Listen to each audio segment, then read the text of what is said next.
Hello, everybody. Let's have a mystical conversation, the kind where we lose ourselves in the wonders of divine mysteries, share dreams from the other side, intuitive nudgings, and soul mission yearnings. A mystical conversation is what happens when we lift above the human mind and we review life from the soul's perspective, from that divine place. We have illuminating thoughts and understanding of why we're traveling these earthly lives. I'm Sue Frederick. I'm the author of 11 books, including Through a Divine Lens, I See Your Dream Job, and Sacred Numerology Workbook. I'm a lifelong intuitive master numerologist, ordained unity minister, and soul regression therapist. My website is suefrederick.com. But I'm most excited today about our amazing guest because I am, as many of you know, I'm very deeply involved with the best nonprofit on earth called helpingparentsheal.org. And today we are talking about a newly released book written by very important members of the Helping Parents Heal community. And the book is called Shining Light Parents Speak. And the primary author is Mark Pitstick, and I'll just read his little bio. He has over 50 years of experience helping people in hospitals, pastoral counseling settings, mental health centers, and holistic healthcare clinics. His training includes pre-med undergrad, theological school, master's in clinical psychology, doctorate in chiropractic healthcare, and post-grad clinical nutrition studies.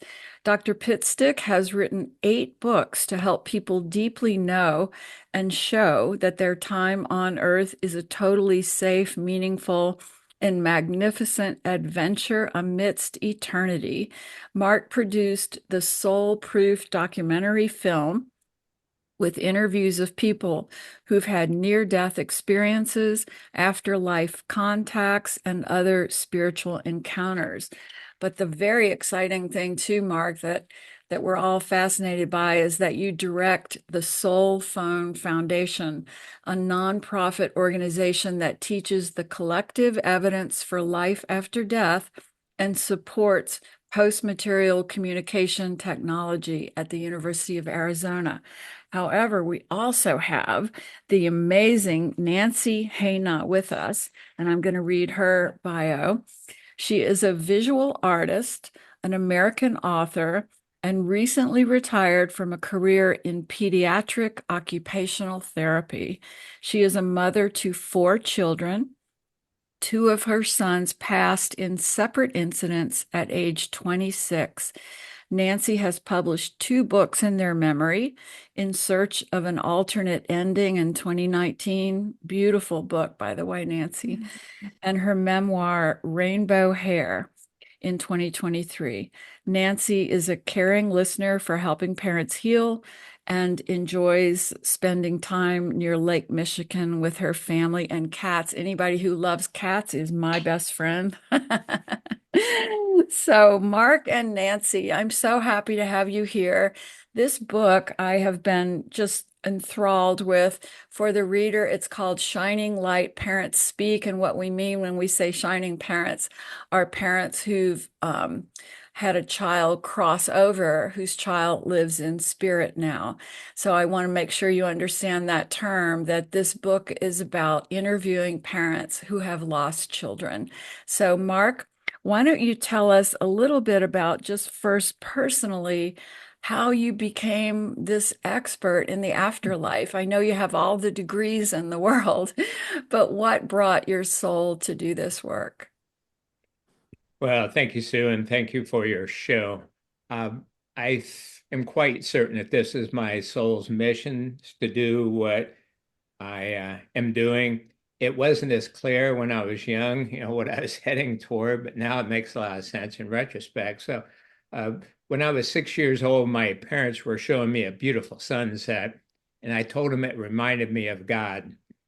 And they only told me that 18 years later when I was in theology school. because they were mystified. We were Lutheran, God the Father, this and that. And so why would I equate a beautiful sunset with the source of all life? And sure enough, as I went through life, I was different. I felt like when I saw Heinlein's book, Stranger in a Strange Land, I was like, that's me, Yeah. because it's like I had to fake it to be a normal human because it didn't make sense. And My God, I can feel that. I relate to that so much, Mark. yeah, so I fell into meditative states. I discovered yoga postures when I was like 12 and did them. And when I was 19, I started working part-time as a respiratory therapist in a hospital and was around dying people every shift. And they spotted I was pretty sharp, so they gave me all this training so I could do many things that only doctors do now. And so after that training, I remember there was a call for a code 4. I was running down the hall to the ER and I thought, here we go, because I was pre-med. I planned to be a medical doctor. And here we go. I'm going to start saving lives. And it was a little 5-year-old boy who had been hit by a car. And despite our best efforts, 4 hours, he passed. And I staggered out in the hallway just in time to see the head doc tell his parents that their only son had changed worlds. And I saw their faces contort in grief. I'd never seen that kind of shock and pain. And I then went outside and shook my fist at the sky and said, God, if there even is one, what good are you? I'd learned God is all knowing, all caring, all loving. And it's like, if you are, why didn't you prevent that? And if you're not, then you're not really a very good God. And that led then to a period of agnosticism. And I went to theology school instead of medical school. And then the other things you mentioned. So working with, we'll call them bereaved parents, parents that have had a child pass, one or more, has always been near and dear to my heart. And as I had a holistic practice, I met different ones. But 10 and a half years ago, when Elizabeth Boyson, co-founder of Helping Parents Heal, asked me to be on board, be on the board, help out in different ways, I just knew. And one of the reasons is, I mean, it's so fulfilling in itself. But I reasoned that if these parents can awaken and let their light shine and find the silver linings and share them with others, then everybody can. And then that's how our world comes together. Oh, Mark, you and I are both on that 22 Master Soul path, and it's just amazing to me the parallels that brought us to do the work we do and to be involved with helping parents heal. Grief is such an incredible soul awakener. And on that note, beautiful Nancy, would you share your story of your sons and how you found helping parents heal? Thank you, Sue. This is such an honor to be here.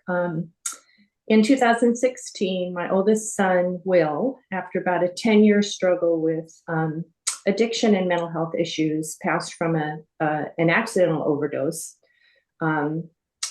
This was to be his sixth overdose and 3 suicide attempts also. So he had quite a history that we rode with him the whole way. We were his support system, and this happened at a time when he was doing really well in life. And so it was somewhat unexpected, but not totally, because it was, having substance use issues with heroin.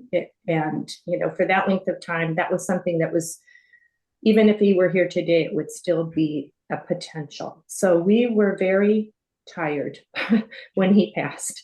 And he was an amazing person. I took time to just kind of recover from that loss. I didn't go in search of him. I knew that his struggle was over at that point. And I just kind of worked to let people know who he was through his writing and through my own writing.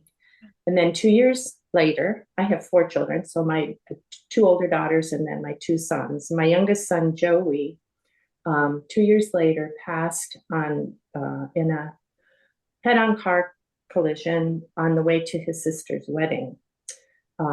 And we didn't find out exactly what had happened until we were on our way to the venue. This was up in northern Michigan, and people were seated for the wedding.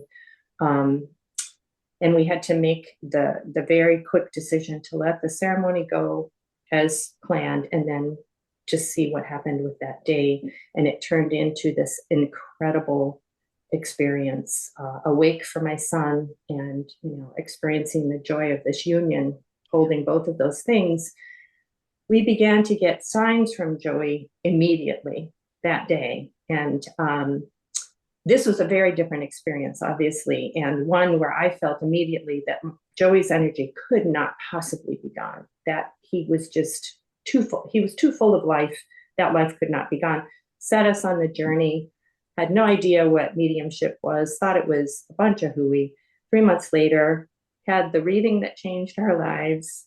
And within that time frame, read Mark Ireland's book and discovered Helping Parents Heal, and the rest is history, and jumped in with both feet. And, it just changed all of our lives for the better. And, just, yeah, life continues. Our relationships continue. I found them.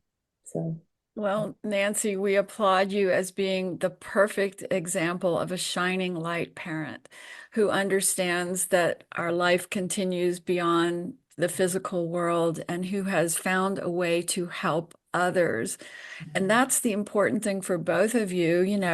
Many people in this world lose loved ones and they don't turn around and devote their life and work to helping others go through it. So you two have really stepped up to the soul mission of your lifetimes. And this book is such a beautiful culmination of it. So, Mark, do you want to talk first about how the book idea came to you? Sure. Well, first of all, Elizabeth Boyson and Irene. Oh, have we frozen here? Uh-oh. Can you hear me, Nancy? I can, yes. Mark, we froze you somehow. So, all right. Well then, Nancy, why don't you talk? And Mark, hopefully you can maybe log out and log back in. Um, Nancy, would you tell us how the book started and how it came to be? I'll it came to be through the request. Elizabeth suggested that leadership in Helping Parents Heal be interviewed, and there was a series of interviews, and I'm going to let Mark kind of get into that when he comes back. But those interviews of 130 parents turned into this book, basically, and there were 4 of us that were involved in pulling all that information together. Over more than 25 interviews, 4 to 6 parents per interview.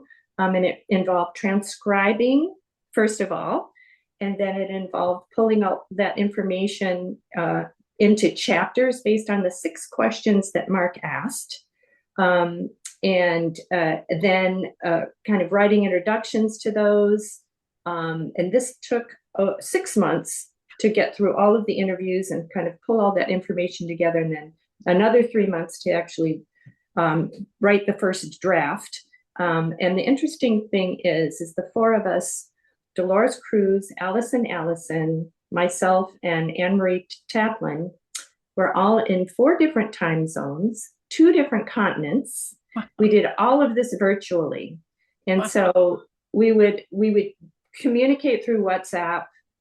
Anne-Marie's days were our nights. So we would be giving her information and we'd wake up to her information. I would learn not to look at my phone first thing in the morning because there'd be a lot of Australian comments. But I love it in that I believe it's a metaphor for the fact that the first time we were physically together was Mark and Dolores and I at the conference. That was the first time we met. So great. I That still must haven't have met been Al. extraordinary to hug each other. Oh, absolutely. And the fact that we didn't need to be together, Yeah. I think it's a wonderful metaphor for the fact that we don't physically need to be with our kids. We continue our work.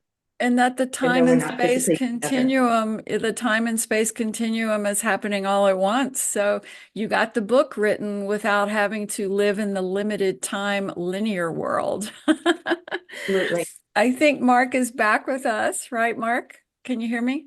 Yeah, it's pretty wild. You were asking me about how the book came to be, and just then there was a power surge that wiped everything Oh, out. Spirit, thank you. Children, thank you. So, it's very magical. So just briefly, Elizabeth and Irene, the president and vice president of HPH, asked Lynn Hollihan and I if we would interview Yeah. parents. No Nancy one just was thinking about a book back then. Nancy The just idea was summarized that for us, Mark. So if it's okay with you, I'd like it if you could just say those 6 questions, or I can read them to the listeners, the 6 questions that you asked everybody. Do you want me to read them? sure, but But Mark's got a great story about how the Okay. actual concept of the book came to be. Oh, So okay. I did not talk about that. So Okay. okay. All right. So Lynn and I started recording last October. We interviewed 130 parents, and magical things started happening almost in the beginning. But the third set of interviews, David and Allison, and their last name is Allison, were talking about how their son Davy came through loud and clear. And while David was describing that, I heard from the upper right, it just came into this part of my brain that said, Mark, you guys should write a book with the best of these interviews. Call it this, it'll help a lot of people. And this is on video. So I actually looked up and to the right, I touched my head where that transmission came through. And it took me a couple minutes to resume the interview because I was doing things like saying, oh my God, you know, it's like, I think I just heard from Davey. So we've got to give credit to him for the idea of assembling the best of into this book. Yeah. Well, the questions you asked these parents in these videos and then translated into the book are the questions I think that are some of the most important questions in the world for anybody who's grieving. Do you want me to read them, or do you have them memorized, or what do you Go think? ahead. You have them in front of you. Okay. So, the first question, of course, is would you please tell us about your children's life and how they passed on? And I'm just going to pause because one of the things that happens in grief that you all know is that people don't want to talk about who you've lost. They think it'll be too painful. And your friends suddenly stop asking about your departed child or your departed husband. So I love it that at Helping Parents Heal, we're all about talking about our departed loved ones because we know they're still around and they're living on. So that first question, tell us about your children's life and how they passed. That's so important. And then the second one, how did you discover Helping Parents Heal and how did that help you? Well, we all know that's life changing once you get pulled into this group of what is it, 30,000 grieving parents from around the world that are all sharing stories and signs of their departed children still being with them. That is so powerful. And the third question is, how are you now serving others through Helping Parents Heal? And what motivated you to do that? I mean, that's extraordinary because, as you guys know, you can be a caring listener for Helping Parents Heal, where you listen to other parents' stories when they're new to grief, and many other ways that we can all serve each other. Number 4, how have you learned to optimally sense your children's living presence? Wow, you're going to have to talk more about that. Number 5, what are 3 things you've learned that you want to share with other parents? And the last question, what is your belief about meaning and timing to your children's passing? Take it away, Mark. Tell us how those questions unfolded the story. Well, first of all, we use conscious language as much as possible. There is a part in the book about that. So we don't use the words lost or even departed. because those don't align with current evidence. So we do use pass on, change worlds, transition from Earth, and so on. So it was a very intimate conversation. And after each one of the sets of interviews, we usually interviewed 5 parents in a session. Lynn and I were literally gobsmacked. We were just like, oh my God, in the beginning, I don't think we really realized how powerful this would be. And then session after session, we're like, this is just going to happen every time, isn't it? We learned so much. There was so much energy. I mean, Lisa Wilcox, and her, the second session, we're talking before we actually start recording, and the parents are getting to know each other. There's 8 of us in the Zoom meetings, and so they're going around. And Lisa said, both of my boys passed on, and one of the moms said, "Oh, we're so sorry." She said, "Well, thank you, but they're really in touch a lot, and especially with electronic means." Well, just then, above my head shot up masses of balloons and fireworks, and I'd never seen anything like it or anything since. It's not like you can hit react on Zoom and you get like 3 balloons. Right. And one of the parents said, "Wow, that was cool, Mark. How'd you do that?" And I said, "I didn't do anything. I thought one of you did it." Lisa said, "That's my kids. That's what I was telling you. They're always doing something like that."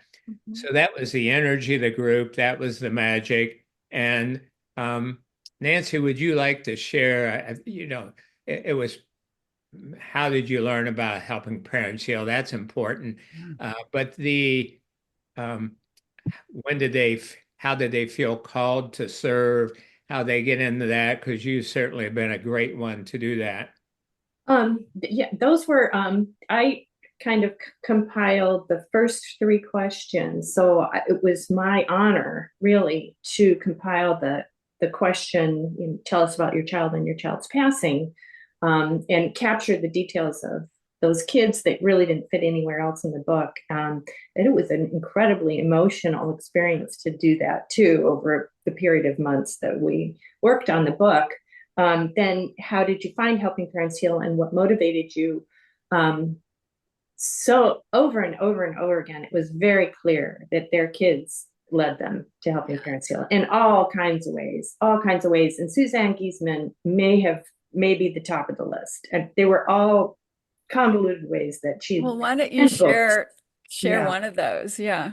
Oh, just, random, or even Lisa Wilcoxon, who a friend took her to a reading, and she was in the hallway, and somebody, was talking about her children in the reading. She didn't even know until they pulled her in, and there were all these connections. It was really, really clear that the kids were kind of guiding them. And then in terms of what motivated people to serve, I think it's like myself and all of us here, it just that sense that helping others helps us. I mean, It really does. If you're helping somebody, if you're reaching a hand back, you get that back 100-fold. It really is healing for the person. And we heard that over and over again. And I say that not in the sense that there was a lot. Going into this, I thought, it's going to be so repetitive. Everybody's going to be saying the same thing. Not the case. Everybody's journey was different. Yeah. Everything was reinforced, over and over again in different ways. But yes, the overriding message, our kids led us to Helping Parents Heal, and helping others is really how we heal. And that's what I love it that, one of the chapters in the book is about finding meaning and purpose, because that's when I've been working with grieving parents for more than 20 years. And that's the main thing. And that for me, when my husband died, people say, well, why couldn't you just go on with your life? You were young, you could find another husband. No, the question on your heart when you lose a loved one is, well, why am I still here? What is the meaning of this life? And like Mark said, is there a God? And what kind of God is it? And those are the questions that grief makes us ask. And the wonderful thing about helping parents heal is that all the free resources they offer, from the videos to the caring listeners, help grieving people find a new meaning and purpose and a new understanding of what God could be, rather than the story they were told growing up. Do either of you want to talk about that? Absolutely.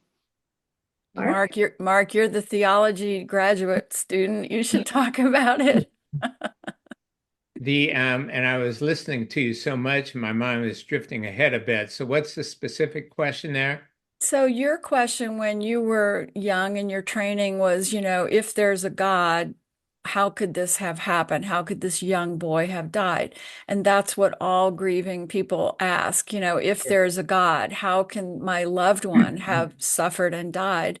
And you and me have both explored that question for decades. How would you address that question today for a grieving person? Yeah, by the way, Unity was very helpful for me many years ago, and especially some of the Aramaic scholars, George Yes. Rocco Errico, and others, helping us understand. So it's not that God is asleep at the wheel or God doesn't care, it's that our understandings of God were so limited. Joseph Campbell talked about this, and he's used the word God with a small g to describe the local provincial God that many religions have, the God of the Old Testament, and then a capital G for the creator and sustainer of all life. And as we know from several different sources of clinical evidence, we each are part of source right now, so we're not separate. You say, well, why didn't God stop my child from dying? Well, let's see. Everything in that question is wrong. First of Right. all, even though they appeared to be a child, that was just their mask. They're Right. really eternal being of consciousness energy, and probably a quite evolved one. Yes. Life never ends. They are one with the one and part of source always. So really, it's a beautiful setup, and no one is made to do anything. As you know, these souls are volunteering out of love Yes. to go through this potential, everything isn't set in stone, but go through this possibility for all the service, growth, and love that can come from it. Right. And that's what I think I always believe that when someone is grieving, they're actually in a spiritual crisis, no matter what they've believed in before. And that the way to help them, of course, to connect them with their child and spirit, but even deeper than that is to really explore that spirituality question with them. I can't tell you how many parents come to me for a session or a class and they believed in a very traditional view of a Christian God, and suddenly their child may have intentionally crossed over, and yet they know that the story they were handed about going to hell, if you take your own life, they just know that's wrong now, and they're asking different questions. And I think that once we start to understand, and the reason I chose Unity to be a minister is because I grew up Catholic and I'd studied Christianity and Buddhism and Hinduism and theosophy and everything. And Unity to me holds that one principle of God is simply the source of love that runs this universe, and we are all part of that source. We are not separate from God. There is no man in the sky determining who's worthy and who's not, that we are all part of this interplay of shadow and light on earth for our highest evolution of consciousness. And that's a hard grasp for someone who's grieving. But I think the more people who really kind of share that perspective, like you guys are doing in this book, even, the more you help people begin to consider that as a possibility. Yes, one of our guidelines in HPH is that when a child passes, it can make you better or bitter. And these shining light parents have chosen, because ultimately it is a moment by moment choice, to focus on the good, look for the silver linings, and it helps them awaken then to the big picture of life. As you know, Michael Newton, PhD, founder of Life Between Lives therapy, found that a common shortcoming of souls who come to Earth is they don't get with the program. They forget who they are, why they're here, who's with them always, and they kind of slumber through and waste this precious human incarnation. Well, these parents, they didn't have much choice. It's either be destroyed or find meaning in it. And I am always just so proud. It's a sacred opportunity to work with parents like Nancy and others and what's come from it. Yeah. Nancy, would you say that your children crossing changed your understanding of God, or how did that unfold for you? Oh, absolutely. I think I was always a seeker, even as a kid. Um, went through a period in high school where I wanted to go to all the churches that my friends went to, all the different ones, and to see what they were. Because I grew up Presbyterian. I always had a sense that there was something bigger than me.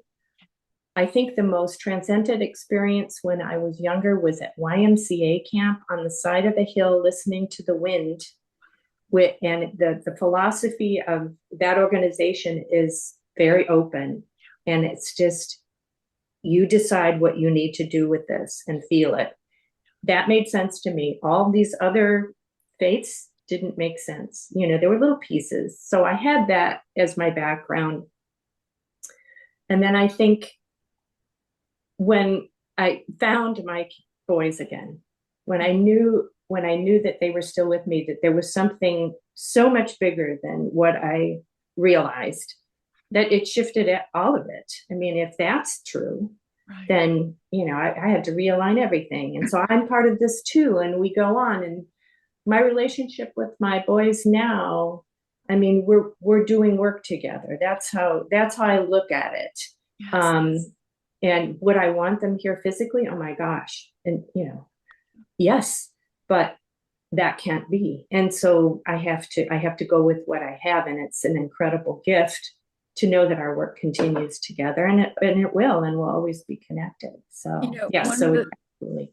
And one of the things you all talk about in the book are the signs that began to wake these parents up that their child was continuing. Do either of you want to share one of those stories, or even your story, Nancy, about getting signs from your children? I have a good one with a visual example right here. Very good. A few months after my youngest son, Joey, passed, when all of these things were kind of swirling around and trying to figure out what was going on, I was taking a walk in the dunes near Lake Michigan, which I always do. My head was just spinning, and I kind of stopped myself right in the middle of the path and said, okay, I'm just going to calm down and just be open and just walk. And right after that, I heard in my mind, okay, let's look for a little magic. Not my words. And okay. And so I continued down the path, just kind of being quiet and following along, and went out to the beach, the lakefront. It was very windy. A storm had kind of washed everything clean, flat. I walked straight up to a little piece of driftwood that was shaped exactly like a little dolphin head. And there it is. And it's even a dolphin on both sides. Look at that. And I thought, oh my gosh, that's truly magical. So I picked this up. Yeah. And I'm like, oh, this is wonderful. And I brought it home. I put it down in my little boy altar with all my things. And I'm thinking, oh my gosh, that was such a wonderful sign. And then it dawned on me, there's a whole other layer, because when Joey passed, his friends, where we lived next to the Brookfield Zoo, which was a big zoo. And my son spent a lot of time there. And they donated and adopted a dolphin in his name. And I bet you can guess what the name of that dolphin was. Magic. I had found a little magic. Oh, I'm just have chills everywhere right now. Oh, and my it was God. So Joey, that would be such his sense of humor too. So that was a biggie. Yeah. Mark, do you have a favorite sign you want to share? I don't know about that'd be the best use of time, but first of all, to wrap up how does that work with having a loving, caring creator and at the same time aware world children pass? Right. For people to understand more about that, they can see article number 13 at my website, soulproof.com. and that's entitled What is God Really? And then article number 78, excuse me, which is titled Why Did God Take My Child? And it addresses in much more depth what we were discussing there. As far as sensing, yeah, there are so many stories and they're wonderful, and people can buy the book and read them. But there are a couple of big takeaways. First of all, and Nancy said the words, you have to be open. David Allison, for example, was saying just before Davy came through to me that he would say, I want to just see you one more time. Well, they're seeing, hearing, feeling, knowing. And when he said see, that limits Davy and how Right. he can come in. So if parents will just open to it. The second point I would make is that it's not really that difficult. Societal beliefs are that only a few mediums um, can perceive people of past, when in fact, it's fairly easy. And so part of that is knowing it's possible. Second thing is turning down the brain. It's ironic, but the brain, wonderful as it is, perceives much less than 1% of reality. And so one of the big keys is quieting the mind to expand the senses. It's called facilitated afterlife contact session. I've done it at the conferences. I've done it with many local groups, and every person so far that has done it, and there have been thousands, has had one or more meaningful perceptions of their child. I'm talking about stroking their hair, Right. holding their hand, talking to them, and telling them things that later on turns out to be true. So I think this group is really helping people make a shift that there's no veil. It's another Right. misconception. The kids and all of our loved ones, parents and pets, they're all right here. It's just a different frequency or vibration. And that's part of what we're working on with the Soul Phone Project, to capture that specific sweet spot so that we on Earth can perceive those in quote the afterlife. And the big joke is, we're all here together. It's a dance of energy. So, what do you most hope someone would take away from the book? If they can they get the book on Amazon, or where should they get the book?